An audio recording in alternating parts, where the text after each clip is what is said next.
ময়না পালতো, ময়না তোতা পাখি যেটা কথা বলে পালতো। একদিন সকালে বাহির হইতেছে, ময়না বড় দামি হয়, অনেক দামি পাখি। তো বাহির হইতেছে, তো ময়না জিজ্ঞাসা করতেছে মালিক কোথায় যাবে? শিকার খেলতে যাব, শিকার জঙ্গলে। আমার ভাইদের সাথে দেখা হলে আমার একটা সালাম দিও। তো যখন জঙ্গলে ঢুকছে তো যে দেখতেছে কতগুলা ময়না ডালে বসে আছে। তো নিজের ময়নাটার সালামের কথা মনে উঠছে, তো ডাক দিয়া কইতেছে শুনো, তোমাদের মতো একটা ময়না আমার বাড়িতেও আছে, সে তোমাদেরকে সালাম দিছে। এই কথা বলতে দেরি এই ময়নাগুলা ডালের থেকে পড়া মরতে দেরি হয় না। তার মন খারাপ হয়ে গেছে যে ওর সালামে এমন কি বিষ মিশানো ছিল যে এত দামি দামি 12-13টা ময়না মরে গেল। তো শিকার না খেলেই বাড়িতে চলে আসছে।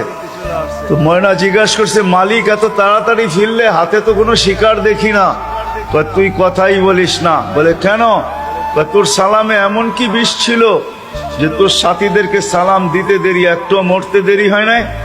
এই কথা বলতে দেরি, নিজেরটা মরতে দেরি হয় না, ওইটার সাথে সাথে মরে গেছে।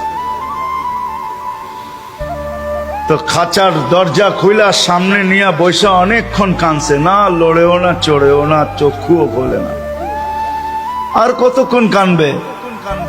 বাস ওইখানে তো ওইখানে লাইখা যে উঠা দাঁড়াইছে ময়না, বাস উড়া যে চালে বসা গেছে। তো বলছে এটা কি করলি?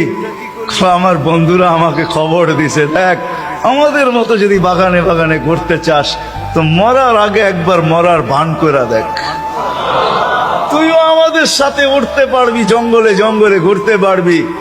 ওইটা মরা ছিল না, ও আমাকে চিঠি দিছে, চিঠি বার্তা দিছে, বার্তা দিছে। এই জন্যই আল্লাহ ওয়ালাদের কাছে যাদের বয়স হয়ে গেছে আর কত করে জান আল্লাহ ওয়ালাদের কাছে পড়া থাকে, জান আল্লাহর রাস্তায় পড়া থাকেন।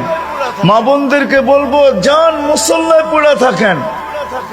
ভাবেন মরার আগে মরে গেলাম, তাইলে চিরদিনের মৃত্যুর থেকে বেঁচে যাব, জান্নাত মিলবে। জান্নাত করবো তো পাক্কা ওয়াদা। আল্লাহ আমাদেরকে আমল করার তৌফিক দান করেন। ওয়া মা আলাইনা ইল্লাল বালাগ।